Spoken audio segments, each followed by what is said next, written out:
স্বাগত সংবাদ সংযোগে আপনাদের সাথে আছি আমি বুশরা সারাজিন। বিএনপি চেয়ারপারসন বেগম খালেদা জিয়ার শারীরিক অবস্থা আবারও সংকটাপন্ন। গতকাল রাত থেকে রাখা হয়েছে ভেন্টিলেশনে। সোমবার এমনটা জানান বিএনপি নেতা আহমদ আজম খান। তবে বেগম জিয়ার শারীরিক অবস্থা অপরিবর্তনীয় দাবি করে চিকিৎসক ছাড়া আর কারো কথাকে গুরুত্ব না দেবার অনুরোধ করেছেন দলের সিনিয়র যুগ্ম মহাসচিব রুহুল কবির রিজভী। ফরহাদ ইবনে মালিকের প্রতিবেদন। চাঁপাইনবাবগঞ্জের ফল ব্যবসায়ী তাজুল ইসলাম একদিন আগেই এলাকা থেকে ঢাকা এসেছেন দীর্ঘ পথ পাড়ি দিয়ে, থাকছেন হোটেলে। উদ্দেশ্য বিএনপি চেয়ারপারসনের খোঁজ জানা, একবার দেখতে পারা। আসার উদ্দেশ্য এটাই যে আমি দেশনেত্রী বেগম খালেদা জিয়াকে ভালোবাসি, তার দল করি। আমি আমার বাপ দাদা তার দল করে, আমি তার ভালোবাসার টানে আসছি। তাইজুলের মতো এমন অনেকেই এসেছেন দেশের বিভিন্ন প্রান্ত থেকে। সবারই উদ্দেশ্য এক। অনেকেই জানেন হাসপাতালের সামনে ভিড় করায় আছে নিষেধাজ্ঞা, তবুও দল, নেত্রী আর হৃদয়ের টানে হাসপাতালের সামনে এসে ভিড় করছেন তারা। দেশনেত্রী বেগম খালেদা জিয়াকে দেখার জন্য চট্টগ্রাম থেকে ঢাকা এসেছি এবার কে হসপিটালে। এমনি শুনছিলাম সুস্থ আছে, আল্লাহ তাকে সুস্থ করতেছে। এখন ওই জন্য আমরা এখানে ওয়েট করতেছি। যতক্ষণ আমাদের নেত্রী সুস্থ হবে না ততক্ষণ আমরা এখানে থাকবো। সেটা তো আমি জানি, জানার পর আমি একটু সাইডে আসি, দেখি যখন বাইরে হবে তখন আমি একটু দেখে চলে যাবো। দুপুরে আচমকাই হাসপাতাল থেকে বেরিয়ে বিএনপি নেতা আজম খান জানান, বেগম জিয়ার অবস্থা আগের চেয়ে এখন আরও বেশি সংকটাপন্ন। কালকে গভীর রাত থেকে ম্যাডাম খুব ক্রিটিক্যাল কন্ডিশনেই চলে গেছেন। ফাইট করছেন তিনি আমাদের মাঝে ফিরে আসার জন্য। এখনো অবস্থা অত্যন্ত ক্রিটিক্যালি আছেন, এখনো বলবার মতো কোনো কন্ডিশনে এখনো উনি আসেন নাই। সিসিইউ থেকে আইসিইউ থেকে ভেন্টিলেশন বা লাইফ সাপোর্ট যাই বলেন, আমি এগুলোর বাইরে বলবো যে ম্যাডাম খুব ক্রিটিক্যাল কন্ডিশনে আছেন। বেগম জিয়ার শারীরিক অবস্থা এখনও অপরিবর্তনীয় দাবি করে চিকিৎসক ছাড়া আর কারো কথাকে গুরুত্ব না দেবার অনুরোধ করেছেন দলের সিনিয়র যুগ্ম মহাসচিব রুহুল কবির রিজভী। উনি সিসিইউতে আছেন, ওনার যেভাবে চিকিৎসা হয়ে আসছে ঠিক ওইভাবে আজও চিকিৎসা চলছে। আর যদি কথা বলেন তাহলে ওনার ডাক্তার জাহিদ ভাই জি, বা ওনার দায়িত্ব কোনো ডাক্তার বলবেন বা জাহিদ ভাই বলবেন, আর এর মাঝখানে আর কোনো কিছু নাই। তবে সর্বশেষ পরিস্থিতি নিয়ে এখনও কোনো তথ্য জানায়নি মেডিকেল বোর্ড। ফরহাদ ইবনে মালিক, ৭১, ঢাকা। বিএনপি চেয়ারপারসন বেগম খালেদা জিয়ার শারীরিক অবস্থার খোঁজ খবর নিতে এখন রাজধানীর এভারকেয়ার হাসপাতালের সামনে আছেন আমাদের সহকর্মী শফিকুল হক। আমরা সরাসরি যুক্ত হচ্ছি তার সাথে। শফিকুল, এর আগে আমরা যেমনটা জেনেছি বিএনপি চেয়ারপারসনের চিকিৎসার জন্য চীন থেকে 5 সদস্যের বিশেষজ্ঞ চিকিৎসক দল এসেছে এভারকেয়ার হাসপাতালে।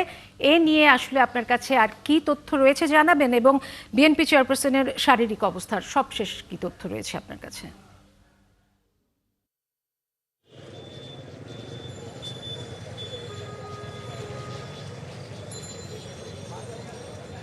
শুরুতেই বলে রাখি, সবাই কিন্তু একটি উদ্বেগ উৎকণ্ঠার মধ্যে সময় পার করছে। এখানে হাসপাতালে যারা আসছেন তারা নেতাকর্মীদের একটি অংশ, পাশাপাশি উৎসুক মানুষ যারা, সবার মধ্যে একটি উদ্বেগ দেখা যাচ্ছে যে কেমন আছেন বেগম খালেদা জি। এবং সবশেষ তথ্য যেটি কিছুক্ষণ আগে আপনি খবরে যেটি বললেন যে সংকটজনক অবস্থা পার করছেন, সে অবস্থাতেই আছে। তার অবস্থা আসলে স্থিতিশীল, যেটি হচ্ছে তাদের বেগম জিয়ার যেই ব্যক্তিগত চিকিৎসক মেডিকেল বোর্ড তাদের বক্তব্য অনুযায়ী। তবে আহমেদ আজম খান যে বক্তব্যটি দিয়েছিলেন গণমাধ্যমে, তিনি দুপুরের পরে তিনি যেটি জানিয়েছিলেন যে ভেন্টিলেশনের যে বিষয়টি, সে বিষয়টি কিন্তু চিকিৎসকদের পক্ষ থেকে বলা হয়নি।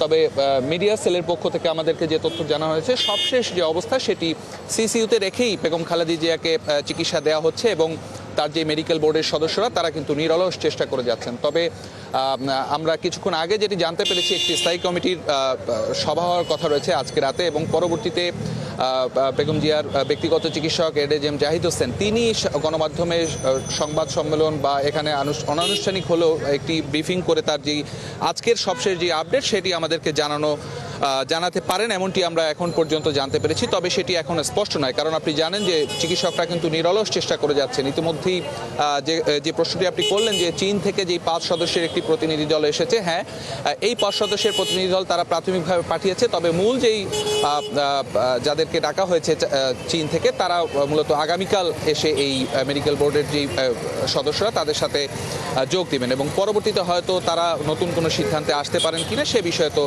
জানানো হবেই। তো এখন পর্যন্ত যে অবস্থা, তার যেই বিদেশে নেওয়ার যেই কথা হয়েছিল সেটি আগের অবস্থানেই রয়েছে, কারণ তার যে শারীরিক যে অবস্থা সে অবস্থায় আসলে ফ্লাই করার মতো অবস্থায় তিনি নেই এবং সিসিইউতে রেখে তার যেই চিকিৎসা সেটি দেওয়া হচ্ছে। তবে আমরা বিভিন্ন মাধ্যমে যে খবরটি পেয়েছি তার চিকিৎসার কোনো কমতি কিন্তু এখানে হচ্ছে না এবং দলের ভারপ্রাপ্ত চেয়ারম্যান তারেক রহমান, তার স্ত্রী ডাক্তার জোবায়েদ রহমান সহ তারা সার্বক্ষণিক খোঁজ খবর রাখছেন এখানের মেডিকেল বোর্ডের যেই যারা সদস্যরা রয়েছেন এখানে। শফিকুল, আপনি আছেন এভার কেয়ার হাসপাতালের সামনে। বেগম খালেদা জিয়ার শারীরিক অবস্থার খোঁজ খবর জানতে নিশ্চয়ই আমরা আবারও ফিরবো আপনার কাছে। দর্শক, আমাদের সাথে যুক্ত হয়েছিলেন সহকর্মী শফিকুল হক।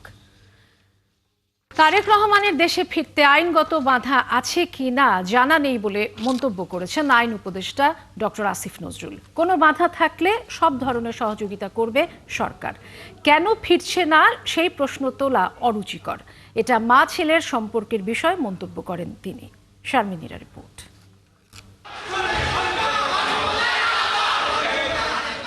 এক সপ্তাহের বেশি সময় ধরে ফুসফুসের সংক্রমণ সহ নানা শারীরিক জটিলতায় ভুগছেন 3 বারের প্রধানমন্ত্রী ও বিএনপি চেয়ারপারসন বেগম খালেদা জিয়া।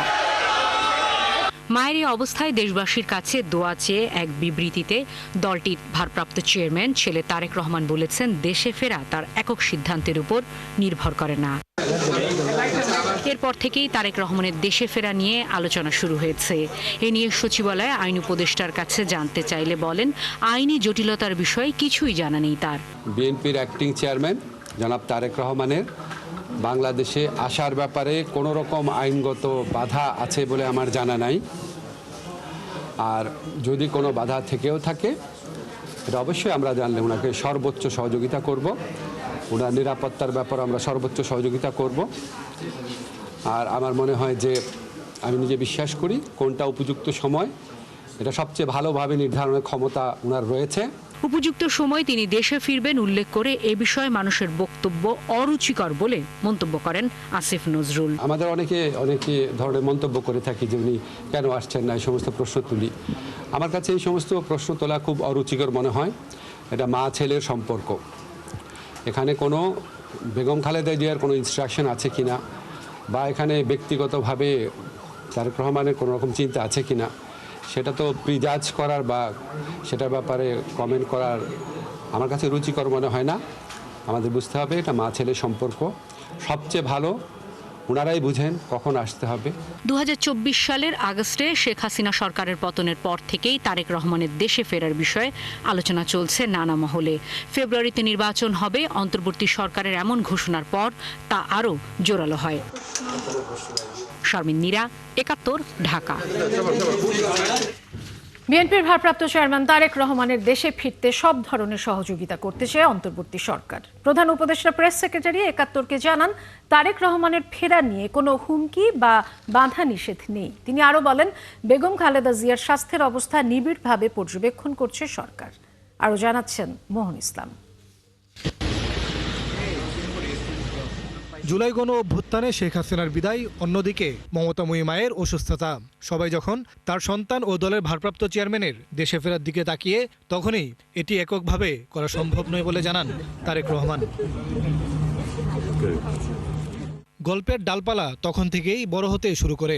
প্রধান উপদেষ্টার প্রেস সেক্রেটারি জানান, তারেক রহমানের ফেরা নিয়ে সব ধরনের সহযোগিতা করবে সরকার। কোনো বিধিনিষেধ, কোনো আপত্তি নেই। হ্যাঁ, উনি তো একজন বাংলাদেশের সবচেয়ে বড় যেটা পার্টি সেটার অ্যাক্টিং চিফ। উনি তো ওনার অ্যাডভাইজার আছেন, ওনারা যেটা ডিসিশন নেবেন সে অনুযায়ী যদি আমাদেরকে বলেন যে উই নিড ইউর সাপোর্ট, অবশ্যই গভর্নমেন্ট তো এই সাপোর্টটা ইনশিওর করবেই।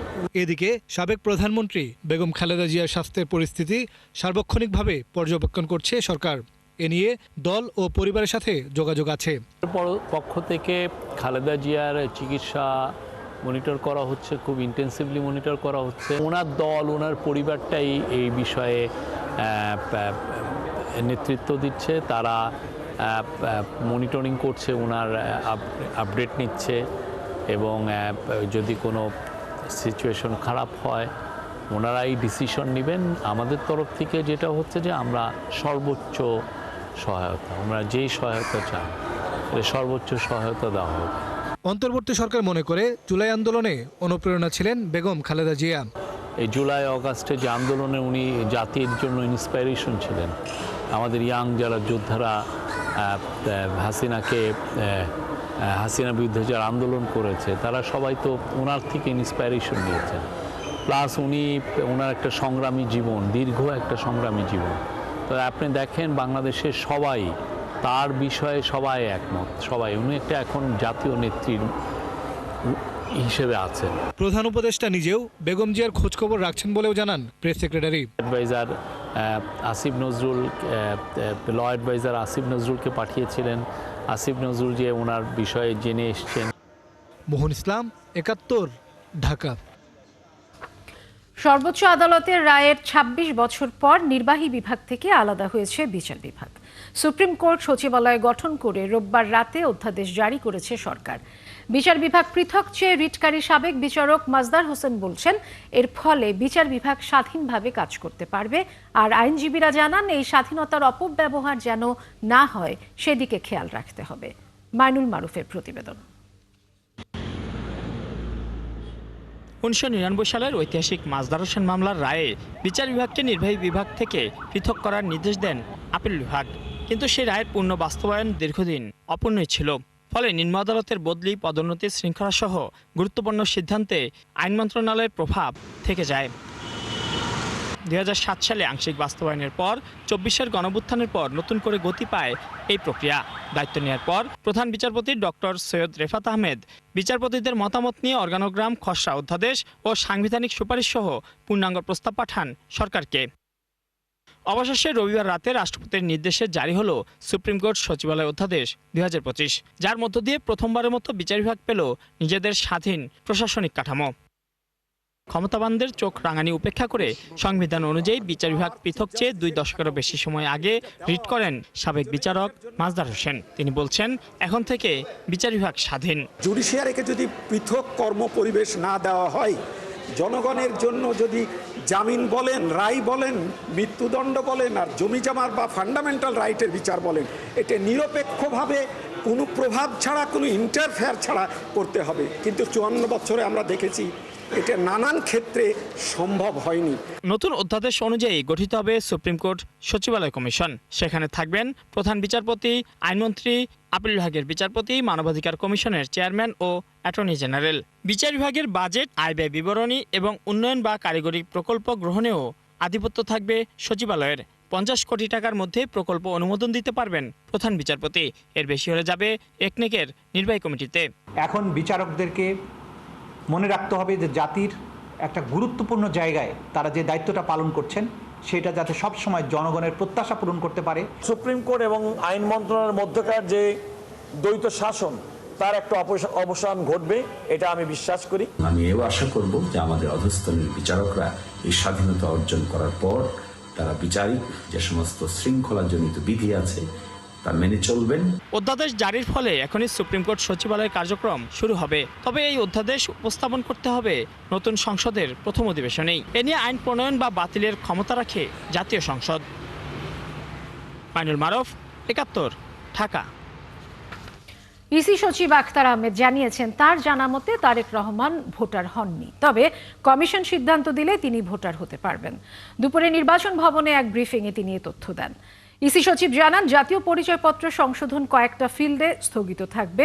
ভোটারের নাম, বাবার নাম, মায়ের নাম, পেশা, জন্ম তারিখ, ঠিকানা ও ছবি এই মুহূর্তে পরিবর্তন করা যাবে না।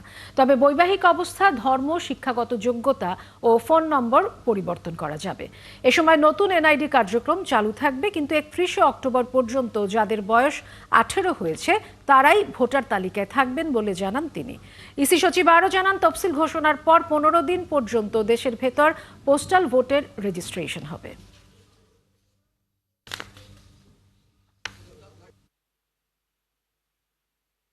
স্বামী বা স্ত্রীর নাম, বৈবাহিক অবস্থা, শিক্ষাগত যোগ্যতা, প্রযোজ্য ক্ষেত্রে ধর্ম, প্রতিবন্ধকতার ধরন, এই জিনিসগুলো, টেলিফোন নাম্বার, এই জিনিসগুলোকে আমরা এখন সংশোধনের সুযোগ রাখছি। কিন্তু ওই 7টা ফিল্ডে আমরা এই মুহূর্তে সংশোধনের সুযোগটা দিতে পারছি না। তার কারণ হচ্ছে যে যদি ঠিকানা পরিবর্তন হয় বা নাম পরিবর্তন হয় তাহলে এটা ভোটার তালিকায় ইম্প্যাক্ট করবে। পূর্বাচলে প্লট জালিয়াতির মামলায় ক্ষমতাচ্যুত প্রধানমন্ত্রী শেখ হাসিনার ভাগ্নি ও ব্রিটিশ এমপি টিউলিপ রেজওয়ানা সিদ্দিককে 2 বছরের সাজা দিয়েছে নিম্ন আদালত।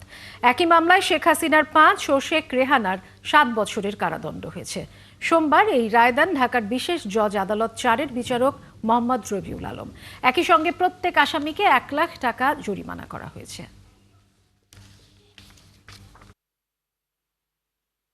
রাজুকের পূর্বাচল নতুন শহর প্রকল্পে প্লট জালিয়াতির 4র্থ মামলার রায় ঘোষণার দিন ধার্য ছিল আজ। তাই সকাল থেকে ঢাকা মহানগর দায়রা জজ আদালতে কঠোর নিরাপত্তার বলয় তৈরি করা হয়। পুলিশের পাশাপাশি মোতায়েন ছিল বিজিবি। কঠোর নিরাপত্তার মধ্যেই সকালে আদালতে হাজির করা হয় এই মামলায় গ্রেপ্তার থাকা একমাত্র আসামি রাজুকের সাবেক সদস্য খুরশিদ আলমকে। তার উপস্থিতিতেই রায় ঘোষণা করেন আদালত। সব আসামির বিরুদ্ধে দুদকের অভিযোগ প্রমাণিত হয়। শেখ রেহানাকে 7 বছর, তার মেয়ে টিউলিপ সিদ্দিকীকে 2 বছরের কারাদণ্ড দেন আদালত। এছাড়াও শেখ হাসিনা সহ বাকি 15 আসামিকেও 5 বছর করে কারাদণ্ড দেয়া হয়েছে। দীর্ঘ বিচারিক প্রক্রিয়ায় আজকে আদালত রায় দিয়েছেন।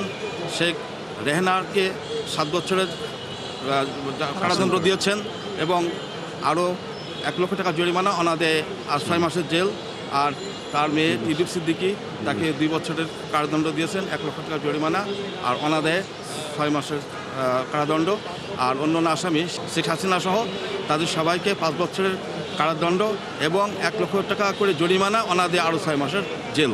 টিউলিপ বিভিন্ন অ্যাপস ব্যবহার করে খালা সাবেক প্রধানমন্ত্রী শেখ হাসিনাকে প্রভাবিত করে মা ও ভাই বোনের নামে প্লট বরাদ্দ নেন বলে অভিযোগ প্রমাণিত হয়েছে। এই বিষয়ে সাবেক প্রধানমন্ত্রীর একান্ত সচিব সালাউদ্দিন সহ 2 জন আদালতে স্বীকারোক্তি দিয়েছেন। টিউলিপ সিদ্দিকী তার খালাকে এই কথা বলেই প্রভাবিত করেছিলেন যে যেহেতু আপনি 3টি প্লট নিয়েছেন, আমার মা এবং ভাই বোনদেরকেও 3টি প্লট দিতে হবে। এই বিষয়গুলা আমরা গণভবনের কর্মকর্তা কর্মচারী 2 জন সাক্ষী দিয়েছে এবং টিউলিপ সিদ্দিকী কিভাবে এই প্রভাবিত করেছে সেই বিষয়ে আদালতে আমরা সাক্ষী উপস্থাপন করেছি। বিভিন্ন অ্যাপস এবং টেলিফোনের মাধ্যমে দেশে আসিয়া প্রধানমন্ত্রীর সাবেক প্রধানমন্ত্রীর যে একান্ত সচিব ছিল সালাউদ্দিন সাহেব, তার মাধ্যমে ও প্রভাবিত করেছে। এইভাবে তার প্রভাবিত হওয়ার বিষয়টা প্রমাণিত হওয়ায় আদালত তাকে 2 বছরের কারাদণ্ড প্রদান করেছে। রায়ের পর্যবেক্ষণে আদালত কোরআনের একটি আয়াতের উদ্ধৃতি দিয়ে বলেছেন, দুর্নীতিবাজ ও তাদের সহায়তাকারীরা সবাই অপরাধী। এটা আসলে বাংলাদেশের জনগণের জন্য আমি মনে করি যে এটা মাইল ফলক রায়, যে পরবর্তীতে যারাই আসবেন দেশের শাসন ক্ষমতায় তারা অন্তত একটু সতর্ক থাকবেন যে আমরা যেন কোনো দুর্নীতির সাথে জড়িত না থাকি। কারণ আইন সবার জন্য সমান এবং সাজা ভোগ করতে হয়। ক্ষমতা কারোরই চিরদিন থাকে না, তাকে অবশ্যই তাদের সবাইকেই এই বিষয়ে সতর্ক থাকতে হবে। এ সময় আদালত শেখ রেহানাকে বরাদ্দ দেয়া প্লটটি বাতিলের আদেশ দিয়েছেন। এর আগে একই অভিযোগে 3 মামলায় শেখ হাসিনাকে 21 বছর ও তার 2 সন্তান জয় ও পুতুলকেও 5 বছর করে কারাদণ্ড দেন আদালত। আশিক মাহমুদ, 71, ঢাকা। রাজধানীর পুরান ঢাকায় চকবাজারে ডালপট্টি ভবনে লাগা আগুন নিয়ন্ত্রণে এসেছে। এর আগে সন্ধ্যা 6:42 একটি ভবনে আগুন লাগার খবর পায় ফায়ার সার্ভিস। পরে পলাশী, হাজারীবাগ ও সিদ্দিক বাজার ফায়ার স্টেশনের সাহায্যে ফায়ার সার্ভিসের 7টি ইউনিট আগুন নিয়ন্ত্রণে আনে। আগুন লাগার কারণ ও ক্ষয়ক্ষতির পরিমাণ এখনও জানা যায়নি। 4টা স্টেশনের 7টা ইউনিট এখানে পৌঁছায় এবং এখানে পৌঁছানো খুবই কঠিন ব্যাপার ছিল। বিকেলবেলা রাস্তাঘাটের অবস্থা আপনারা জানেন। তো আসার পর আমাদের 5টা ইউনিট এখানে কাজ করে সরাসরি এবং 2টা ইউনিট স্ট্যান্ড বাই ছিল, সেগুলোর কাজ করা লাগে নাই। তো আমরা 6টার সময় আগুন আমাদের সম্পূর্ণ নিয়ন্ত্রণে নিয়ে আসি। আবারও জাতীয় নির্বাচনের আগে গণভোটের দাবি জানিয়েছেন ইসলামী 8 দলের নেতারা। খুলনায় বিভাগীয় সমাবেশ থেকে এই দাবি জানান তারা। সমাবেশে হুঁশিয়ারি উচ্চারণ করে বক্তারা বলেছেন, কোনো ষড়যন্ত্রে পা দিয়ে প্রশাসন ও আইন শৃঙ্খলা বাহিনী নব্য ফ্যাসিবাদ কায়েম করতে চাইলে তা প্রতিহত করা হবে। নির্বাচন ও গণভোটের আদেশ বাতিলের দাবিতে চলমান আন্দোলনকে আরও বেগবান করতে নেতাকর্মী ও সমর্থকদের প্রতি আহ্বান জানান জামায়াত ইসলামীর আমির ডাক্তার শফিকুর রহমান। কনক রহমানের প্রতিবেদনে বিস্তারিত।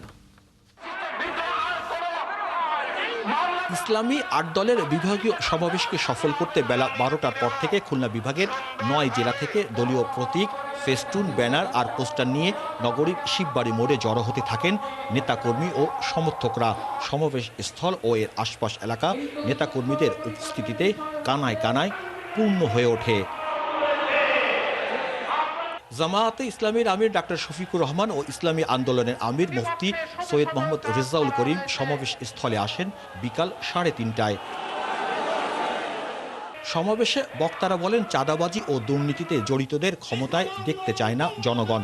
দাবি করেন, জাতীয় নির্বাচনের দিন গণভোট আয়োজনের কোনো নজির দেশের ইতিহাসে নেই। জাতীয় নির্বাচনের দিনে ওই লোক দেখানো গণভোট আমরা মানি না। ষড়যন্ত্র করে পর্দার পেছন থেকে কাঠি নাড়িয়ে জুলাই সনদের গণভোটকে একই দিনে বাস্তবায়ন করার জন্য বর্তমান সরকারকে তারা বিভ্রান্ত করেছে। সমাবেশে প্রধান অতিথির বক্তৃতায় জামাতে ইসলামের আমির ডাক্তার শফিকুর রহমান বলেন, সারা দেশ এখন দখল ও চাঁদাবাজদের নিয়ন্ত্রণে। সাধারণ মানুষ এতে অতিষ্ঠ। ক্ষমতায় না যেও অনেকে ক্ষমতার অপব্যবহার করছে বলে মন্তব্য করেন তিনি। আগামী নির্বাচনে চলে বলে কৌশলে কেউ কেউ আমরা শুনতে পাই বিভিন্ন জায়গায় বসে ষড়যন্ত্রের জাল বুনছেন। জনগণ ভোট দেওক না দেওক, ক্ষমতায় আমাদেরকে যেতে হবে। বন্ধুগণ, বেলা শেষ, দিনও শেষ, ওই সূর্য ডুবে গেছে। এ বাংলাদেশে এটা আর হবে না, এটা আমরা হতে দেব না ইনশাআল্লাহ। সভাপতির বক্তৃতায় ইসলামী আন্দোলন বাংলাদেশের আমির মুফতি সৈয়দ মোহাম্মদ রেজাউল করিম জাতীয় নির্বাচনের দিন গণভোট জনগণ মেনে নেবে না বলে মন্তব্য করেন।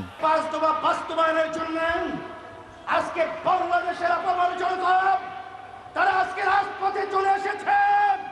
এর মাধ্যমে তোমাদেরকে 12 নম্বর 20 নম্বর সিগন্যাল দিচ্ছি।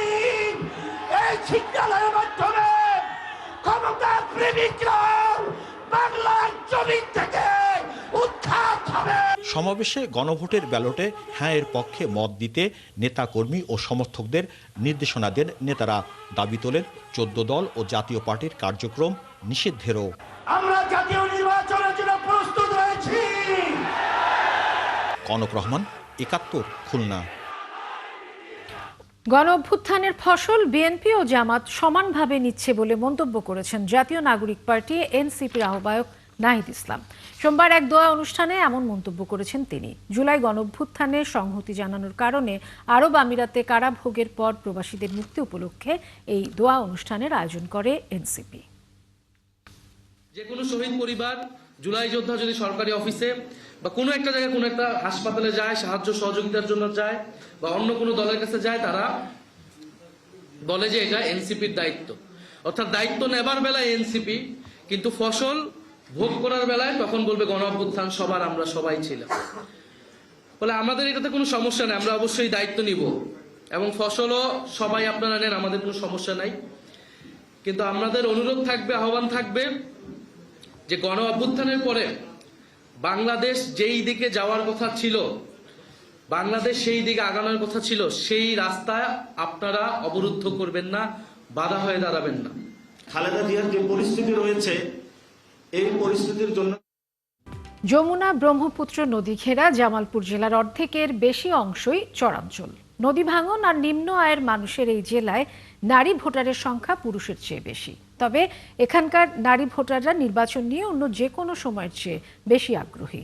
নদী ভাঙন রোধ, ক্ষতিগ্রস্তদের পুনর্বাসন, নারীর নিরাপত্তা, স্বাস্থ্যসেবা, কর্মসংস্থান আর নারী শিক্ষায় এগিয়ে আসা প্রার্থীকে এবার তারা ভোট দিতে চান।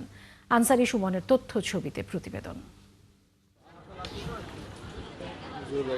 7 উপজেলা নিয়ে গঠিত জামালপুরের 5টি সংসদীয় আসনে এবার ভোট দেবেন 21,12,187 জন ভোটার, যার মধ্যে নারী ভোটার আছেন 10,58,041 জন, যারা বৈষম্যহীন নতুন বাংলাদেশে নিরাপদে ভোট দিতে চান।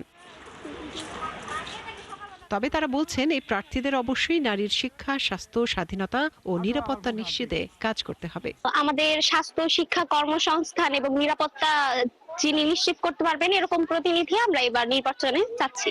আমি এবার প্রথম ভোটার হয়েছি, তো মানুষকে ভোট দিতে চাই যেন মেয়েদের এবং নারীদের নিরাপত্তা থাকে। তো আমরা নির্বাচনে এমন একটা প্রতিনিধি চাই, এই নদী ভাঙ্গনের কবলে যে মানুষগুলা পতিত হয় বা পড়ে তাদেরকে সম্পূর্ণ একটা ব্যবস্থা করে দেওয়া যায়, স্থায়ী একটা বাঁধ নির্মাণের ব্যবস্থা করে দিতে পারবে। 17 বছর ভোট দিতে না পারা জামালপুরের নারী ভোটাররা চান এবারের নির্বাচনের মাধ্যমে বহু প্রতীক্ষিত একটি গণতান্ত্রিক সরকার আসুক, যেখানে স্বাধীনভাবে মত প্রকাশের সুযোগ পাবেন নারীরা। 17 বছর থেকে কোনো ভোট কেন্দ্রে গিয়ে কোনো ভোট দিতে পারিনি। এই ভোটের অধিকার থেকে আমরা সবাই বঞ্চিত। আমরা এখন সুন্দরভাবে একটা পরিবেশ চাই, যে পরিবেশে যেন আমরা নিরাপদে ভোট দিতে পারি। শিক্ষাক্ষেত্রে উন্নয়ন ছাড়া কিন্তু সার্বিক উন্নয়ন সম্ভব না। এই শিক্ষাক্ষেত্রে উন্নয়নের জন্য আগামী সরকার জোরালো ভূমিকা রাখবেন, এই প্রত্যাশা রাখবো।